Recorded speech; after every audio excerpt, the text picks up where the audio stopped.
آج میں ایک آپ کو کہانی کے ذریعے سے کچھ سمجھانا چاہتا ہوں. اب کچھ سمجھدار ہر انسان اپنے اپنے سمجھ سے سمجھ سکتا ہے. ایک راجا کا بیٹا رہتا. کسی وجہ سے، طوفان کی وجہ سے بولو، باڑھ کے وجہ سے بولو، یا جنگ کے وجہ سے بولو، کسی بھی وجہ سے وہ راجا کا بیٹا اس راجا سے بچھڑ جاتا.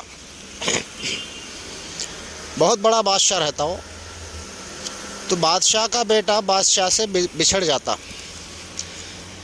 جب بادشاہ سے اس کا بیٹا بچھڑ جاتا تو دنیا میں گھومتا ہے، بھیک مانگ کے کھاتا ہے، کہیں پر بھی سوتا،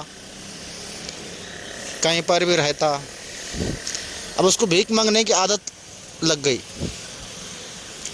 اب ایسی ایک دن بھیک مانگتے مانگتے مانگتے مانگتے اسی راجا کے گھر کو آتا ہو، وہاں پہ بھی بھیک مانگتا. جب راجا اس بھیک مانگنے والے کو دیکھتا تو اب باپ ہے، کچھ نہ کچھ تو نشانی بیٹے کی خیال میں ہوں گی، یا کچھ نہ کچھ نشانی اس کے دل و دماغ میں ہوں گی. تو اس بادشاہ نے اس بھیک مانگنے والے کو دیکھا تو اس کے دل میں یہ خیال آیا کہ بھئی یہ تو بیٹا میرا ہی ہے. نشانی کے طور پر اس نے پہچان لیا. اب بادشاہ اگر اس کو ڈائریکٹ کہتا کہ بھئی تو بھیک مانگو مت، تو یہاں کا بادشاہ ہے، تو بھیکاری کو تو بات وہ ہضم نہیں ہوتی، کیونکہ مانتا ہی نہیں نا وہ، کیونکہ اس کو بھیک مانگنے کی عادت لگی. اپنے آپ کو فقیر سمجھتا، اپنے کو حقیر سمجھتا، اپنے آپ کو غریب سمجھتا، اپنے آپ کو گنہگار سمجھتا، اپنے آپ کو بھیکاری سمجھتا. اب ایسے انسان کو اگر تم کہو گے کہ تم بادشاہ ہو، تو یہ اس کے سمجھ کے باہر کی بات ہے نا، اور سمجھ بھی نہیں سکتا. اس لیے بادشاہ کیا کرتا کہ اپنے وزیر کو بلاتا، جو منتری رہتے ان کے نیچے عہدے کے، وہ وزیر کو ایسی بات بتاتا کہ بھئی یہ جو بھیک مانگنے والا ہے یہ تو میرا بیٹا ہی ہے، بچپن میں بچھڑ گیا تھا. تو وزیر بادشاہ کو، اب پہلے بادشاہ وزیر سے صلاح لیتے تھے، تو وزیر بادشاہ کو یہ صلاح دیتا ہے کہ بادشاہ سلامت، اگر تم اس کو کہو گے بولے کہ تو بھیک مانگو مت، تو ہی بادشاہ ہے، تو یہ مانیں گا نہیں، نہ سمجھیں گا. اس سے اچھا ہے اس سے ایک کام کروا لو کہ بھئی اس کو کسی بھی طرح اپنے سپاہیوں کے اندر بھرتی کرا دو، کچھ دن سپاہی کے اندر رکھو. پھر سپاہیوں کے اندر جب اس کے اندر سپاہی کے چال چلن آ جائیں گے، سپاہی کے ہر داؤ پیچ کو جان لے گا، تو اس کو ایک سپاہیوں کا سپہ سالار بنا دو. کچھ دنوں تک سپہ سالار رکھو. جب یہاں پہ بھی وہ اچھا سمجھدار بنے، کچھ قابل بنے، تو اس کو اور ایک عہدہ بڑھا دو، منتری بناؤ، وزیر بناؤ. جب کچھ دنوں تک وزیر بنا کے رکھو، کچھ دنوں تک منتری بنا کے رکھو، جب اس کے یہاں پہ بھی اس کی سمجھ بڑھ جائے، کچھ قابل بن جائے، تو اس کو اپنے گدی پہ بٹھا دو، وہ مان جائے گا. لیکن اب اگر تم کہو گے کہ تو گدی پہ بیٹھ جا، تو بادشاہ ہے، تو وہ نہیں مانے گا. تو یہ میرا کہانی بولنے کا یہ مطلب تھا کہ آج کے انسان کا حال یہی ہے. آج کے اگر انسان کو اگر تم ڈائریکٹ بولو گے کہ بھئی تو خدا سے کم نہیں ہے، تو خود خدا ہے، تو وہ اس کے سمجھ کے باہر کی بات ہے. کیا وہ ماننے کو تیار ہی نہیں ہوگا؟ تم کتنا اس کے سامنے سر پٹکو، ارے بھائی تو ہی سب کچھ ہے، لیکن نہیں مانے گا. تو بادشاہ کا کام ایک پیر کو کرنا پڑتا. پیر کیا کرتا کہ بھئی اس کو اپنے مریدوں میں شامل کرتا، جب اس کو سمجھ کے اس کی سمجھ بڑھ جاتی، اس کو وہ قابلیت آ جاتی، تو پھر اس کے بعد اس کو تھوڑا اور آگے کے مقام پر پہنچا دیتا۔ ایسا پہنچاتے جس دن وہ اور قابلیت اس کے اندر آ گئی، سمجھ آ گئی، اس کی سمجھ بڑھ گئی، اس دن پیر اس کو خلافت دیتا۔ خلافت دے کے پھر اور اس کو تھوڑے دن خلافت میں رکھ کے علم دے کے اس کو سمجھ کو بڑھا کے ایک دن پیر بولتا کہ تو ہی خدا ہے، دوسرا کوئی نہیں۔ تو جب وہ جا کے مان لیتا۔ یہی حال آج کے انسان کا ہے۔ انسان کے سامنے کتنا بھی سر پٹکو، انسان یہ بات نہیں ماننے والا۔ اگر تم ایک عام انسان کو کہو گے تیرے سوا کوئی ہے ہی نہیں، سب تجھ میں ہے،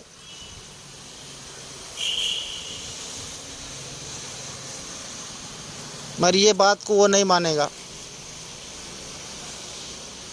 تو یہ بادشاہ کا کام اور پیر کا کام ایک ہے۔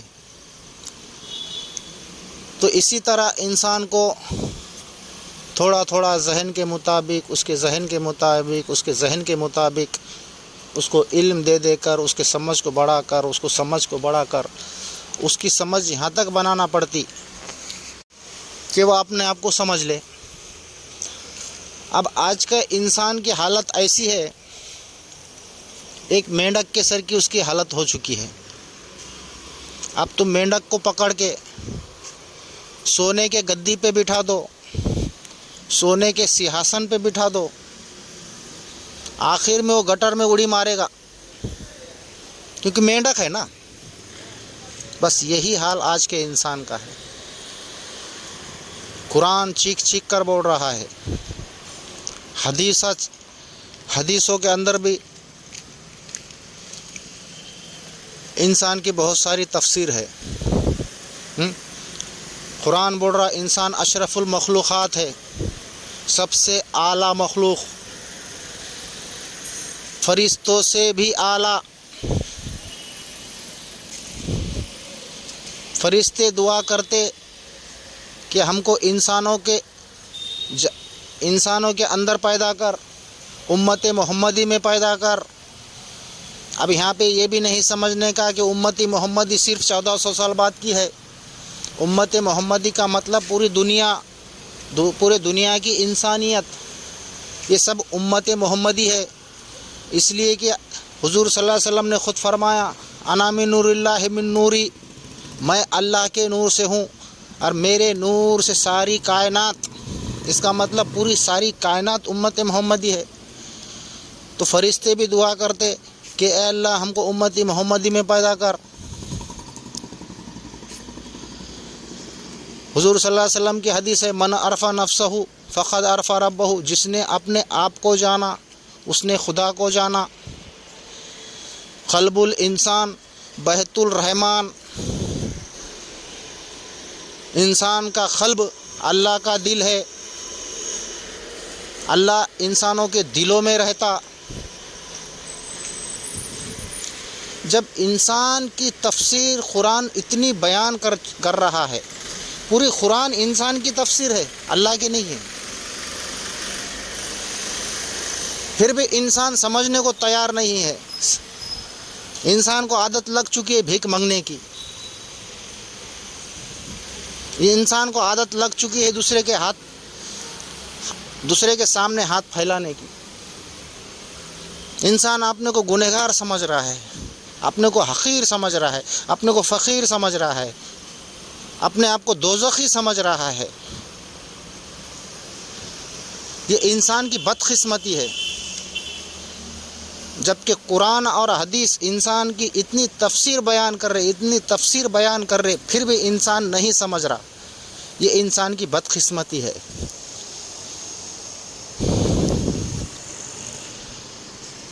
سب سے اعلیٰ مخلوق انسان اس لیے ہے کہ انسانی جسم پا کر ہی خدا کو جانا جا سکتا ہے۔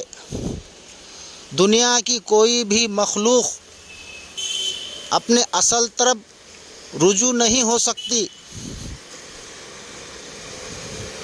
جب تک کہ اس کو انسان کا جنم نہ ملے، انسان کا جسم نہ ملے۔ اتنا اعلیٰ انسان ہے، انسان ہے کہ اپنے خود کو گنہگار سمجھ رہا، لاچار سمجھ رہا، لنگڑا سمجھ رہا، بہرا سمجھ رہا، اندھا سمجھ رہا، جبکہ حضرت علی اپنے فرزند کو تعلیم دیتے ہیں کہ اے میرے فرزند، یہ تیرا جسم ایک صفتی لباس ہے، اور اس لباس کو بھی تو ایک دن بدل دے گا۔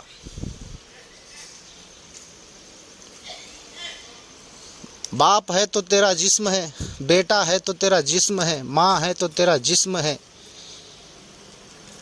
اندھا ہے تو تیرا جسم ہے، بہرا ہے تو تیرا جسم ہے، لنگڑا ہے تو تیرا جسم ہے، سب یہ تیرا جسم کے اعتباری خیالات ہے۔ تو روح اللہ ہے، تو پاک ہے، اور یہ جسم تیرا خیالی و اعتباری لباس ہے، اور ایسے ہزاروں لباس تو نے بدل ڈالا۔ اب یہاں بہت راز کی بات ہے، لیکن میں نہیں کہوں گا۔ حضرت علی اپنے فرزند کو بولتے ہیں کہ یہ جسم تیرا اعتباری اور خیالی لباس ہے، اور ایسے ہزاروں لباس تو نے بدل ڈالا۔ میں اس بات کو 3 بار دہرا رہا ہوں، اس لیے کہ کسی کے کچھ سمجھ میں آ جائے۔ حضرت علی اپنے فرزند کو تعلیم دے رہے ہیں کہ اے میرے فرزند، یہ جسم تیرا خیالی و اعتباری لباس ہے، اور ایک دن اس لباس کو بھی تو بدل دے گا، اور ایسے ہزاروں لباس تو نے بدل ڈالے، اور جب تک بدلتا رہے گا، جب تک تو اپنے اصل وطن کو نہ پہنچے۔ اس بات پہ بہت غور و فکر کرو، کیونکہ میں اس بات کا خلاصہ بھی فی الحال نہیں کرنا چاہتا۔ میں پھر سے ایک بار میں پھر سے اور دہراتا ہوں۔ حضرت علی اپنے فرزند کو تعلیم دے رہے ہیں کہ اے میرے فرزند، یہ جسم تیرا ایک خیالی اور اعتباری لباس ہے، اور ایک دن یہ لباس کو بھی تو بدل دے گا، اور ایسے ہزاروں لباس تو نے بدل ڈالے، اور جب تک بدلتا رہے گا، جب تک تو اپنے اصل وطن کو نہ پہنچے۔ غور فکر کرو، سمجھو، کیونکہ میں اس وقت تو اس کی تفصیل آپ کو نہیں بتا سکتا۔ مجھے ڈر نہیں ہے بتانے کا، لیکن بتاؤں گا، آگے کبھی بتاؤں گا، لیکن میں آپ کو اشارہ دے رہا ہوں۔ غور و فکر کرو، سوچو سمجھو کہ یہ بات کا اشارہ کدھر جا رہا۔ قرآن کے کچھ آیتوں میں اللہ تعالیٰ فرما رہا ہے کہ ہم انسانوں کو اس مٹی سے بنائیں گے، پھر اسی مٹی میں ڈالیں گے، پھر ہم اس کو اسی مٹی سے اٹھائیں گے، پھر اس کو اسی مٹی میں ڈالیں گے، اور ایک دن اس کو اصل کو پہنچنا ہے۔ بہت راز کی بات چھپی ہے اس میں، غور کرو۔ پھر دوسری آیت ہے، ہم انسانوں کو زندہ کریں گے، پھر ماریں گے، پھر زندہ کریں گے، پھر ماریں گے، اور ایک دن اس کو اصل کی طرف پہنچنا ہے۔ بہت بڑا راز ہے اس کے اندر بھی، غور و فکر کرو۔ حضور صلی اللہ علیہ وسلم ہمیشہ دعا مانگتے تھے، میں پناہ مانگتا ہوں تیرے ساتھ عذاب قبر سے اور کان دجال سے۔ اب بہت سارے بزرگوں نے، صوفیوں نے اس کا تفسیر کی ہے کہ عذاب قبر سے مراد ہے قید جسمانی، عذاب قبر میں پناہ مانگتا ہوں تیرے ساتھ. بہت سوچنے کی بات ہے. یہاں پر حضور صلی اللہ علیہ وسلم دعا کر رہے ہیں کہ میں پناہ مانگتا ہوں تیرے ساتھ عذاب قبر سے اور کان دجال سے. اب بہت سے صوفیوں نے اس کی تفسیر لکھی کہ عذاب قبر سے مراد قید جسمانی ہے اور کان دجال سے مراد نفس امارہ ہے. بہت غور و فکر کرنے کی بات ہے. میں تو اس کی تفصیل ابھی نہیں بتا سکتا. پھر حضرت مولانا روم مثنوی شریف میں فرماتے ہیں کہ میں نے حقیقت کو پانے کے لیے 770 بار جنم لے چکا ہوں. مولانا روم اپنے مثنوی شریف میں فرماتے ہیں کہ میں نے حقیقت کو پہنچنے کے لیے، حقیقت کو پانے کے لیے ایک پودے کی طرح 770 بار جنم لے چکا ہوں. اب یہاں بہت غور و فکر کرنے کی بات ہے. سوچو سمجھو. تو یہ ایسی بات ہے. تو انسان ایک بہت اعلیٰ مخلوق ہے. اگر ایک نظریے سے دیکھا جائے تو انسان ہی سب کچھ ہے، لیکن اپنے اصل کو بھول چکا ہے. تو انسان کا کام ہے کہ اپنے اصل کو جاننا کہ میں کون ہوں، میں کیا ہوں، میں کہاں سے آیا ہوں، میرا مقام کیا ہے. یہ جسم کے اندر جو بول رہا ہے، یہ میرا ہاتھ ہے، یہ میرا پیر ہے، یہ میرا جسم ہے، یہ میری آنکھ ہے. یہ بولنے والا کون ہے جو میرا ہے بول رہا؟ اس کو جاننا بہت ضروری ہے. اگر تم جسم ہے تو تم یہ نہیں کہتے کہ میں ہاتھ ہوں، میں پیر ہوں، میں آنکھ ہوں. اس کا مطلب تم جسم نہیں ہو، جسم سے الگ ہو. تو جو بول رہا ہے کہ یہ میرا ہاتھ ہے، تو میرا ہاتھ بولنے والا کون ہے؟ یہ میرا پیر ہے، تو یہ میرا پیر بولنے والا کون ہے؟ یہ میرا جسم ہے، تو یہ میرا جسم بولنے والا کون ہے؟ اس کو جان لینا ہی معرفت ہے. یہی انسان کی اصل ہے. اب کوئی انسان اپنے آپ کو گنہگار سمجھ رہا، کوئی چور سمجھ رہا، کوئی دوزخی سمجھ رہا. یہ سب نادان لوگوں کا کام ہے. انسان ایک ایسی مخلوق ہے جو سب کچھ اس کے اندر ہی موجود ہے. بس اس کو جان لو، اللہ کی معرفت حاصل ہو گئی سمجھو. اسی لیے حضور صلی اللہ علیہ وسلم نے فرمایا کہ من عرفا نفسہ فقد عرفا ربہ. جس نے اپنے نفس کو جانا اس نے خدا کو جانا. حضور صلی اللہ علیہ وسلم نے یہ نہیں فرمایا نماز پڑھو خدا کو جان لو گے، روزے رکھو خدا کو جان لو گے، حج کرو خدا کو جان لو گے، زکوٰۃ دو خدا کو جان لو گے. یہ نہیں فرمایا. اس کا مطلب انسان ہی سب کچھ ہے. اپنی خود کی پہچان ہی خدا کی پہچان ہے.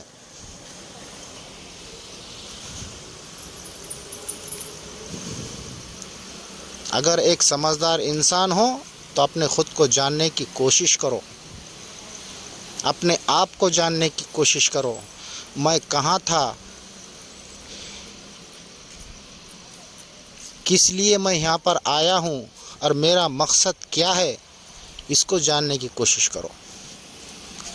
دنیا کی دھن دولت، بنگلہ گاڑی، عیش و آرام، یہ انسان کا مقصد نہیں ہے. انسان کا مقصد ہے خود کو جان لینا.